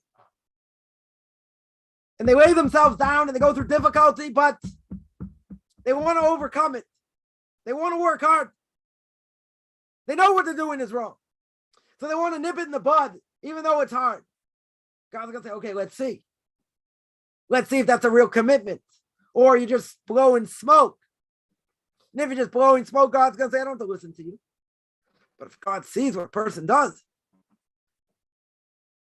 that can change everything. Now, I'll give an example, not that way. Rabbi's father, blessed memory, was very sick. And he was dying. And someone came to him and said that, if you pledge a certain amount of money, and you pledge it saying, God, I'm giving this money to charity on condition you heal me. Now, there are people that will do that. Right? It's called the pigeon. It's like a redemption of themselves. So, God, I'm going to pay you this amount. I'm going to give this to charity. Let's say it's a big amount of money. But I want you to heal me based on this. So my Rebbe's father, the Chazon Ish, was looking into Rav Sternbuch's family and asked somebody, tell me a story about the father. Do you know any stories about the father? And this person told him this story. And what did Rav Sternbuch's father say? Opposite of what I said. Rav Sternbuch's father said, you don't make conditions with the Eibush. You don't make conditions with God. He said, I'll give the money to charity. Not on condition I'm going to get well. He died young. He died in his early 40s, I think. His mother was a widow since she was like 33, 34, like 60 years. She was a widow, raised 9 righteous kids, all of them. Unbelievable. Raised them by herself. So we're allowed to make conditions.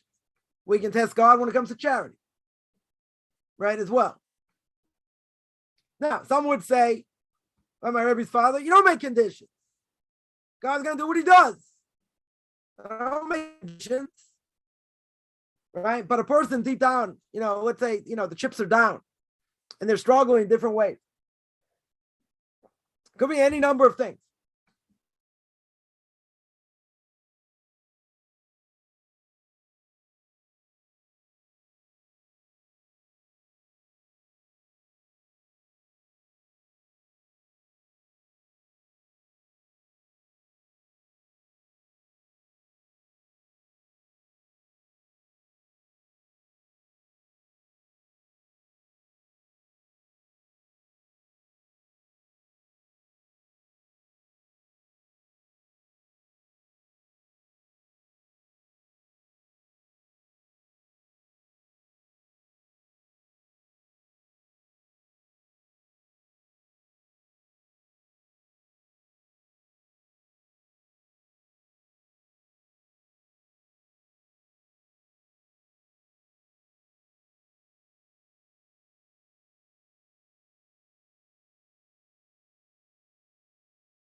Oops.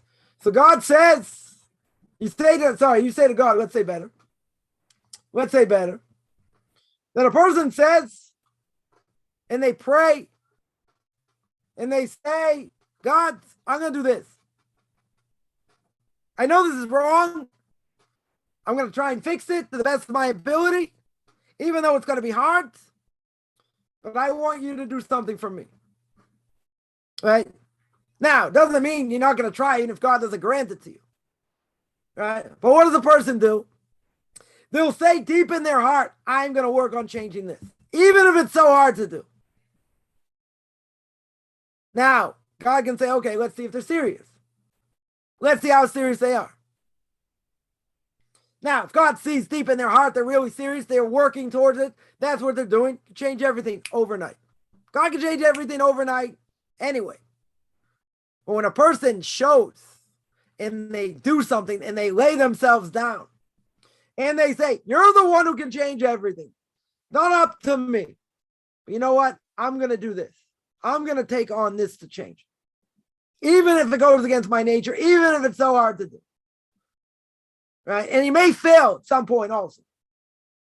But if God sees that a person's doing that and they're working hard, God can open up the heavens. But he wants to see something. We don't want to bite off more than we can chew. That's for sure. But if we take on something significant and we say, listen, I need this, I need that, the other thing, and this is what I'm going to do, then things can change. Why would it change now all of a sudden and not before? Person might have been serious also, but other things they've done is God sees self-sacrifice. When he sees self-sacrifice and a person's willing to lay themselves down and do something that seems, extremely hard for them to do because they've been doing it over and over and over. And God says, okay, come on. They said this before. They've tried to do it before. But the person says, you don't get it. I'm going to do it. I don't care how difficult it is. Because the person knows it's not the right thing to do. Right? Whatever it is. So they say, I'm going to do this. I'm going to show you. Now, a person can say, okay, I don't want anything in return.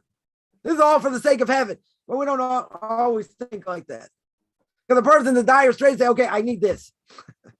I need this, whatever it is. So a person says, okay, God's going to say, what are you showing me? What are you going to give me? Why should I do this? So what's the answer?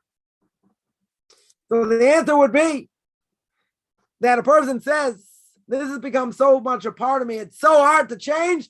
I'm going to start now. And I'm going to work at it like no tomorrow. And I'm going to show you. I'm going to put up or shut up. And I'm going to show you. Now, you might fail along the way. But deep down, why, you'll say you're only doing it for an ulterior motive. But really, it's to your benefit. Because you want to change. You want to change whatever it is.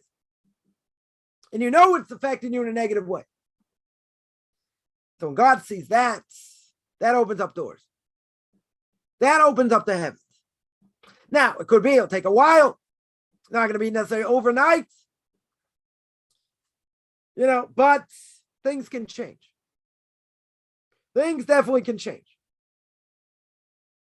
I've seen it. Seen it with other people. Seen it with myself, different things. And seemingly it's above nature because it shouldn't change. Right? Certain things shouldn't change. Because one thing that we said before, right? We said before, doing things by rote, it's very hard to change. Once we start doing things in general, and they're negative things, makes it that much harder to change. Much, much harder to change. And what's the reason? Same reason. Because they become part of us. Once we're entrenched in something, done it more than once, twice, 3 times, 5 times, I'm not going to say impossible, very hard to change. Because now it's part of us. But even if someone's been doing something, whatever negative behavior, and for however long, they come on, we're doing this for 10 years, doing this for 8 years, doing this however long, you're going to say it's second nature. Could very well be. But imagine a person, okay, I know I shouldn't be doing this. The buck stops here. And now I'm going to make a play. You're going to take 10 years later, Coppin's Law, what are you off? You cotton picking head? You're not going to change. You're the same schnook you were. You got to go back doing the same thing. It's only a matter of when. So why bother? Okay? Evil inclination, the 8th has got a good argument. Game over. Checkmate. True.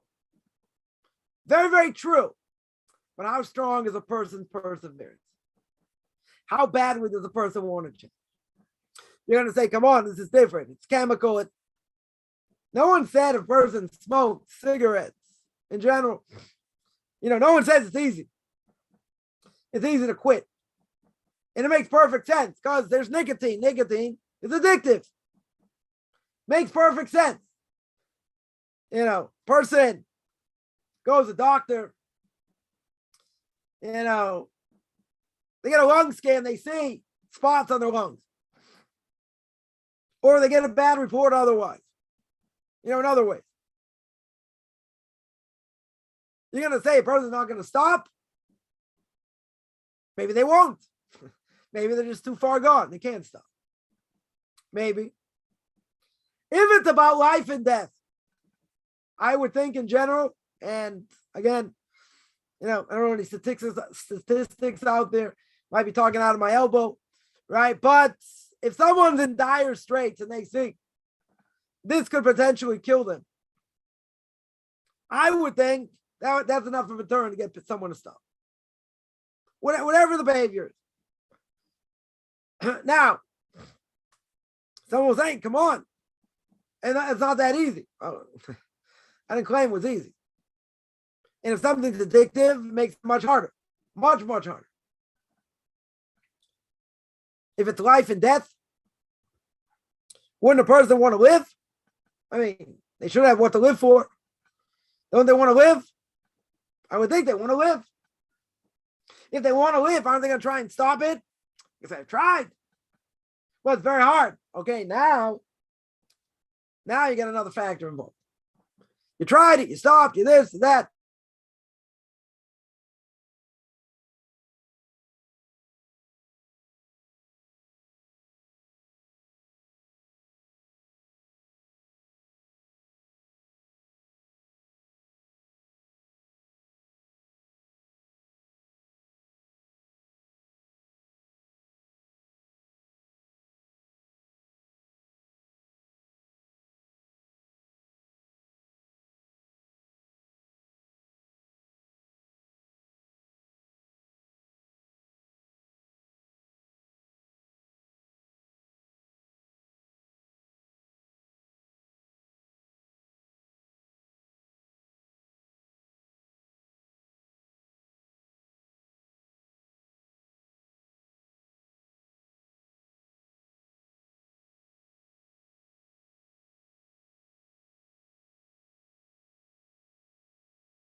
Sorry about that. So we said over here that what? The person has a golden opportunity. They have a golden opportunity. And it could be, in the end, they got something so addictive. It's so addictive, it's possibly going to kill them. Right? Potentially, it's going to kill them. Question's going to be, okay, if that's true, are they going to change? God forbid a person should change or stop something that's negative when it's too late. When they say, listen, if you keep doing this, it's going to kill you. Potentially, it's going to kill you. Now, some people may say, I don't care. I still want to live this life. I'm still going to do what I'm going to do. Okay. Right. But if it's life and death, there are two ways it can go. One way is that person can say, okay, I'm going to fight it. I'm going to fight it. And hopefully I'll be successful. And I'll try and, stop this negative behavior as much as possible.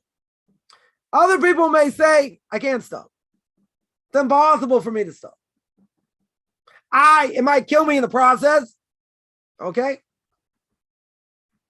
Or let's say, whatever they do, smoking is a good example. My Rebbe many years ago, heard this doctor speak about how bad smoking was. And then after this whole lecture for an hour, guy got up and started smoking. So Rebbe asked him, like, what are you doing? You just said how bad it is.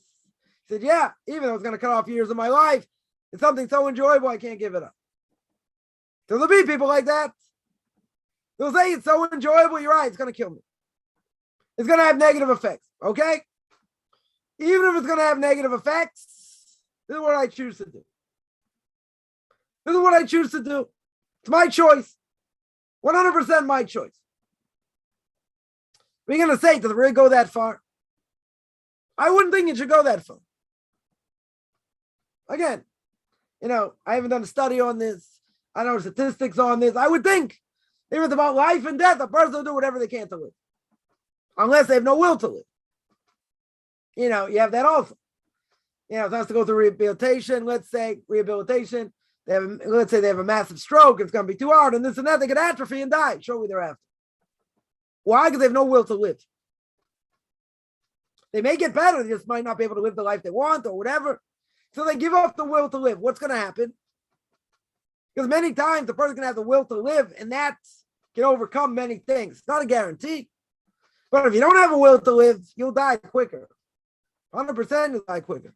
You have no will to live. You don't want to fight it up. You're not going to go through rehabilitation. You're not going to do this. You're not going to do that. So the body will just take care of itself. The body will just, atrophy and, it'll be over relatively quickly. I've seen that a number of times. So again, no one is standing in anyone's shoes over here. No one wants to go through any of these things. But at the end of the day, the only point over here is that if a person is given a choice, and if I do this, it's going to affect me negatively, in a majorly negative way. It could cost me years. It could cost me my life. But the behavior they've been doing for years and years. You're going to say, how hard, it's already part of me. How can I ever stop? It's impossible to stop. Could very well be. Could be extremely difficult, 100%. Question is, at what price? What price is the person willing to pay? So I can't answer that. I would think the person would rather live than die. That's what I would think. But then you're going to say quality of life. Can't do this, can't do that. I heard someone, had a stroke and whatever, basically went into hospice shortly thereafter, refused to eat, and basically, they died months later. But this person didn't have the brain capacity to play Sudoku. So what's life worth living? Can't play Sudoku. I don't get it. Okay, so can't play Sudoku. Your mind's been affected. True. So maybe you won't be where you were before. Now you got a different struggle. Question is, what do you want to do now? And this person gave up on life. And they died. That's what happened. They basically refused to eat and drink, and they got weaker and weaker, went into hospice, and that was it. They did to themselves. But it's all about quality of life. So what snapped? Person had a stroke and the brain snapped. You say, what? I can't live like this. I can't eat what I want. I can't play Sudoku. It's over. As we say in Boston, it's over. Kind of shallow, I would think. Right? But question is, how does someone determine what quality of life is? Because you can't play Sudoku. See, we hold if a person till the last breath can still serve God. That's why you're not allowed to kill someone.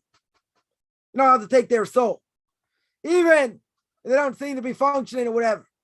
You're not allowed to do something, to hasten their death. So you can say, why are they alive in that state? I don't know. But they have the opportunity still to serve God at whatever level. They still have a breath inside of them. Precious. And when it's not there, you die. So you have to have a will to live.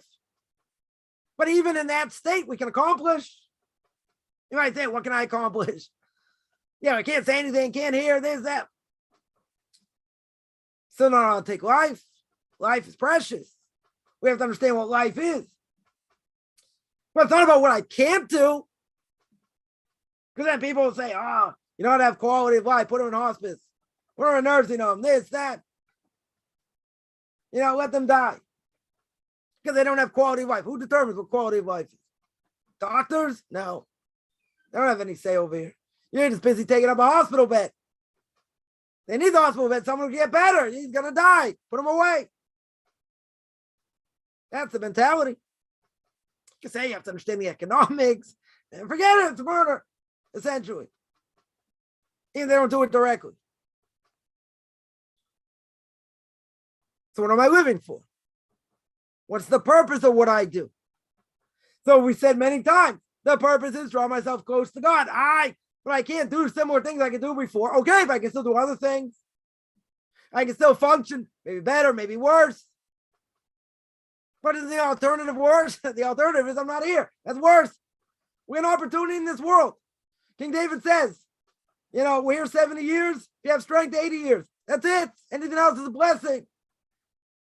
I got to take every day. Right? That's what my Rebbe here says. You have to be machadish kol yom. I have to renew every day in serving God. Whether I'm weaker, whether I'm stronger, I got to do the best, whatever I can do. Oh, but I used to be able to do this. Okay, now you can't do it. Now this is taken away, that's taken away. Okay, makes life more depressing. Could be. Could very well be. But a lot of it has to do with attitude. Attitude can kill a person by itself. Absolutely by itself. No question. So based on that, it's not about what I can see, what I can eat, about playing Sudoku, and nothing to do with that. Quality of life means how I serve God. Every day is a different day. Doesn't matter what I did before. If I don't live my life like that, then I will fulfill, God forbid, this prophecy. And that will be you'll do things by rote. And that you won't get anywhere. You go through the motions. God doesn't want a person to go through the motions. He wants them to strive, to grow, to renew. And if a person doesn't do that, it's akin to spiritual death. Gives us a golden opportunity every single day. Right? Now, someone will call me on it. Someone will say, Rabbi, you live your life like that? I try. Not going to say I'm successful all the time. Right? It's a struggle. Life is a constant battle. And no question, it's a constant battle. So, okay, what am I here for? What are my goals in life? It's all about playing chess, pinochle, Sudoku, watching Jeopardy. Yeah, what's it about? It's about being close to God. That's what it's about. It's about renewing my connection every single day. Now, there are days I got to work on that even stronger. You got holidays, you got Shabbos. Take that spiritual influence. 100%. You got to work at it. Not handed to us. Even a person is born Jewish, it's not inheritance. Even the father and the grandfather, great-grandfather, great rabbis, no inheritance. Got to claim it for ourselves. That's all we have to look at every day. But it's hard. And we get caught up in doing things by rote. And that's the whole point over here. That's the whole point. God says to Aaron HaKohen, I don't want you going in anytime you want. Because you yourself, you're not going to get so excited seeing me once a year. If you say that by Aaron, all the more so by us. And that we have to work on. That 100% we have to work on.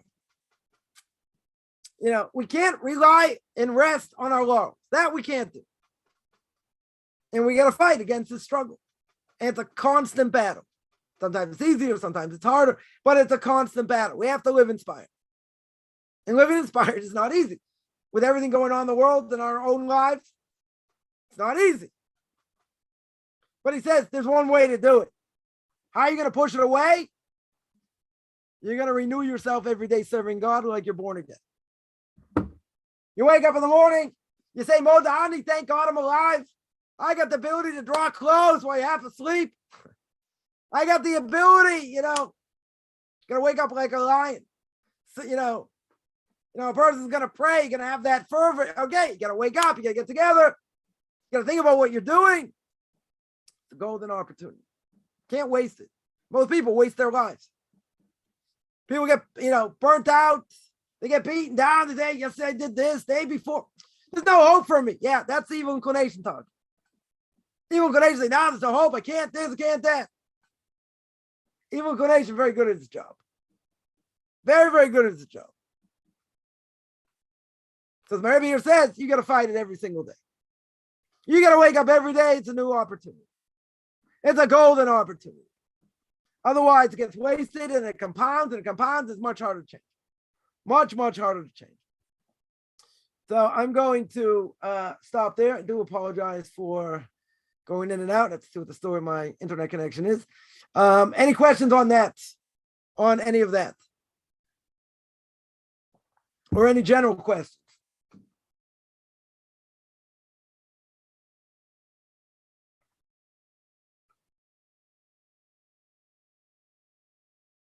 All right, there are no questions. I'm going to sign out. I just every week, every Sunday, 9 o'clock Eastern time, 4 o'clock Israel time.